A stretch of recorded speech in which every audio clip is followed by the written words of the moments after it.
Hey guys, welcome back to my channel. I really wanted to do this video for a long time because a lot of you asked me about writing in chocolate or decorating things in chocolate, but there aren't so many tutorials on how to do it. And I was taught at school the best way, and so I thought it was only fair to teach you. There's no tempering involved. I've literally got some melted chocolate here and I keep it in warm water just to keep it at the right consistency and the right temperature. And I'm just using a 54%, so it's actually in between milk and dark chocolate. It's my favorite one to use. You can use white chocolate or dark chocolate, but they work in different ways. So I'll start with the kind of semi-dark chocolate for you guys today. Now, before you start writing in chocolate, the main thing is to make sure that you have the right writing equipment. And in this case, it's a piping bag. Now, you can get piping bags online. I always use plastic ones, for example, when I decorate cakes. But when it comes to chocolate, you need a tiny, tiny hole and a lot more precision, in which case I prefer making my own out of baking paper. And in order to do that, you just need a square of baking paper like this and cut a diagonal line from corner to corner. So you end up with a right angle triangle with a shorter side and a longer side. What you need to now do is roll it into a cone. Some people kind of lie it flat and fold both in until you get a cone, but this is the way I was taught. Hold the right angle with one hand and then pinch the middle of the longest diagonal side and take that top corner and roll it around like this. So I'm doing it towards me. Roll it inwards and you kind of get this cone shape, and where I'm pinching it forces it to stop. And then if I pull it up, it kind of naturally already forms this cone shape. And now with this excess, you just go around the cone and then meet all the points at the back like this. So you have a cone. Now obviously there's a massive hole in the end. So what I'm going to do is pull these ends at the back up. And as I'm pulling, especially the outer one up, you can see the hole closes and it is a sharp point. Now to secure it, I'm going to fold the paper inwards like this and fold it nice and tight. And some people actually like to staple this. I try to avoid staples with food, in which case I tear either side of this line and then fold that bit down once more. And there you have a paper cone. So when I say piping bags, I mean a paper cone in a way. That was the best way I can explain it. It takes practice. I think I took a whole lesson to learn how to do this, but I'm going to show you one more time. Top edge inwards. The rest of this come round.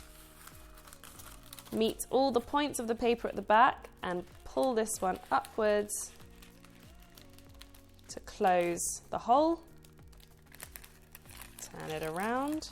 I like to keep this fold upwards. I think that's a nice trick. Now fold this inwards. Secure it tight.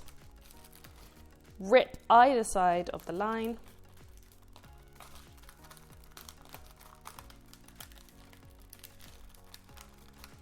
And there you go.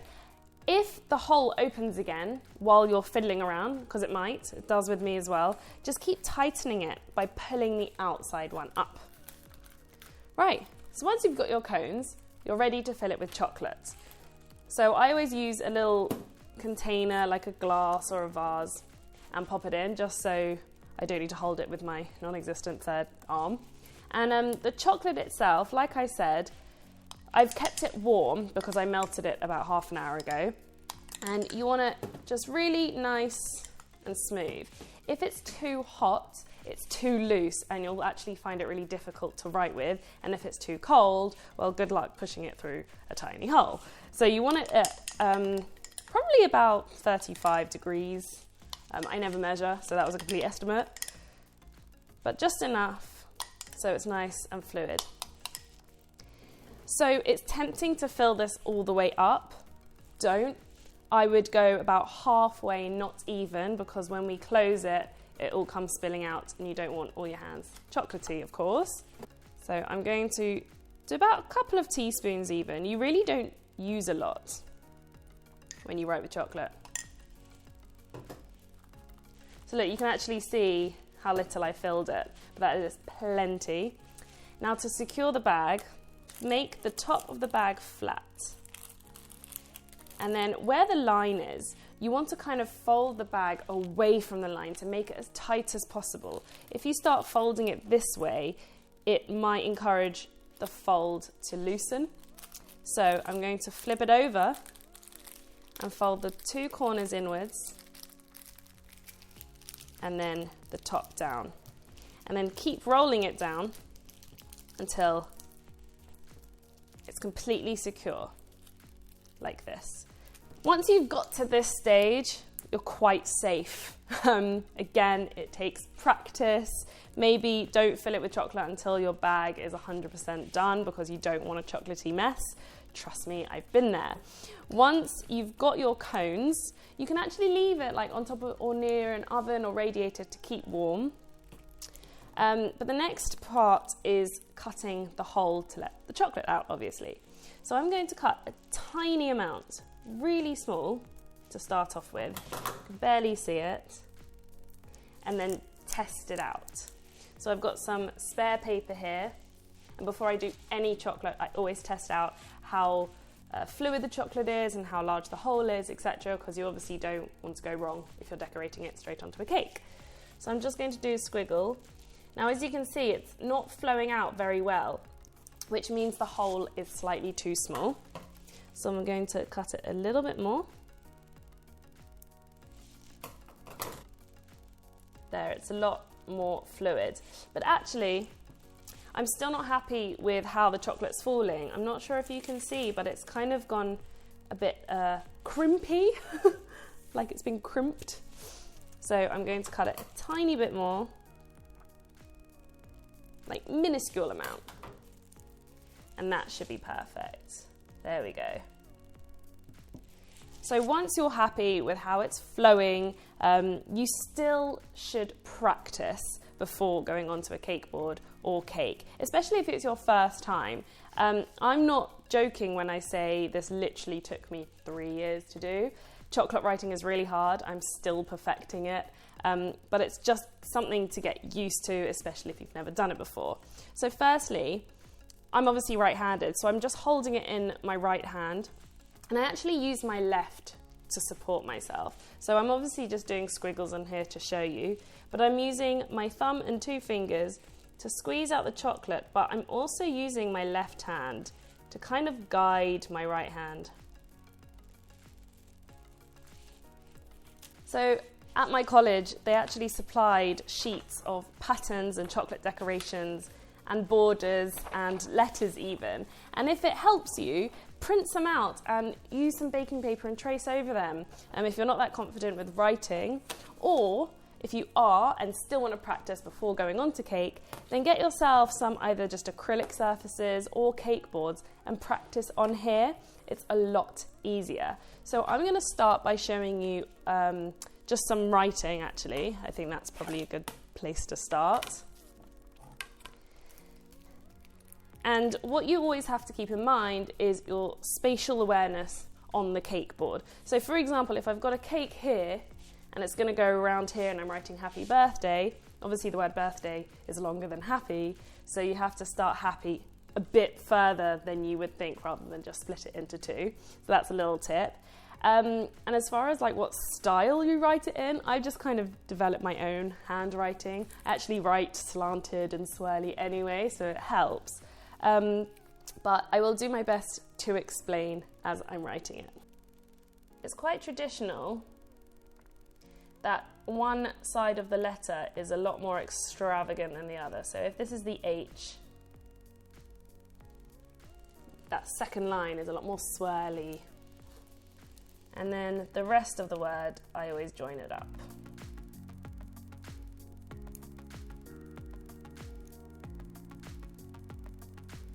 When you finish off a word, it's nice to kind of carry on the letter and do a kind of big swell at the end of it. So on to birthday. I'm going to really exaggerate this B. The swirlier the better.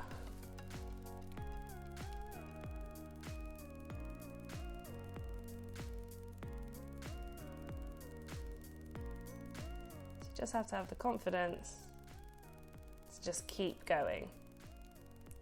If you notice that your chocolate is stopping or breaking up when you're doing letters, it may be too cold, or the hole may have got too small, or there may be bits of unmelted chocolate in there. So again, it's just trying and testing. But there is the happy birthday. But you don't have to do that font. Another easy font is something like this one, which is a lot more, I say, cartoon-like, and you actually have points of where to start and stop, and maybe that's easier to start with if this is your first time. So for the H, dot, bring it down, dot, so across it. Probably should have started with this one, to be fair.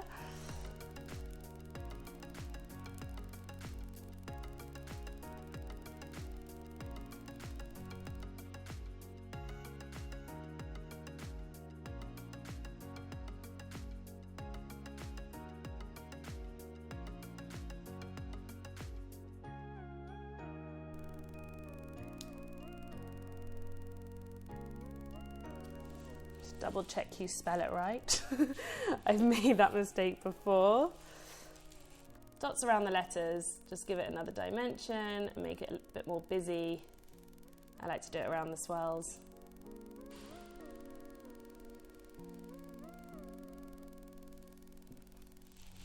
So now I'm going to attempt a chocolate border. So I've got these as examples, so I'm going to keep them at my side. And there's no rules, but they're quite easy to look extravagant, if that makes sense. If you're confident with the fluidity of your chocolate, the control of your hand, then try out a border, or even do it on a cake board before you put the cake on. So let's give this a go. So wish me luck. I may not breathe during this.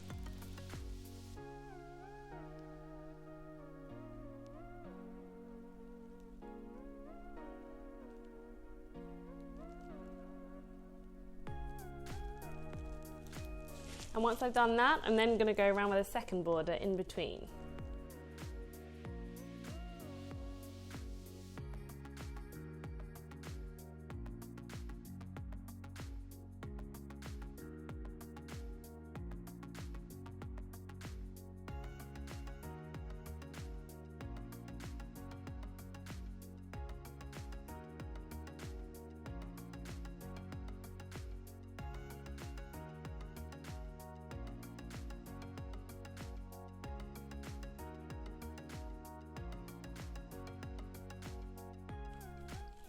Nearly there. Happy with that. It really takes practice. I don't think I breathed there, so let me just catch my breath. You can then decorate it with dots, etc. But there's just an example of how you can decorate a border. And then one last thing is lots of, especially patisserie items, such as eclairs or choux buns, have little decorations on them like this. I always just like practicing them a few times to really get the rhythm and to get used to what I'm about to do before I actually apply it to whatever I'm decorating.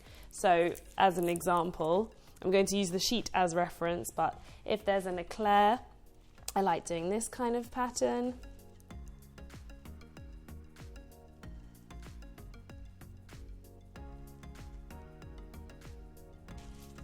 Like this. Or just some swirls, some dots, or a kind of flower shape. But again, just keep practicing. If it's something round, kind of like a mini version of what I just piped. I don't know, try anything. I think what I'll do, I'll finish with writing my name.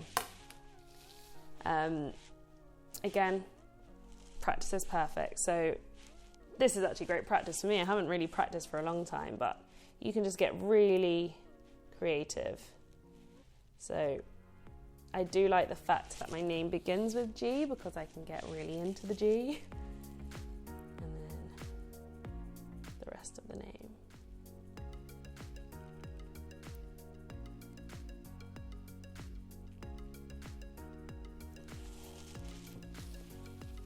Okay, so there's a little introduction of how to write with chocolate. Just one extra thing, that if you're writing a message on a board, on a cake board, make sure that the cake is 100% finished before you write the chocolate, not crumb coated, because remember you scrape around the cake and you don't want the chocolate writing there before you scrape the cake. Also, if the cake's been in the fridge, that means the board is cold, it will set the chocolate.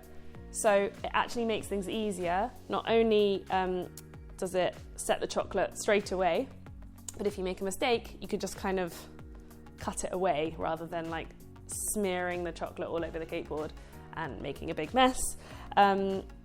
Practice makes perfect.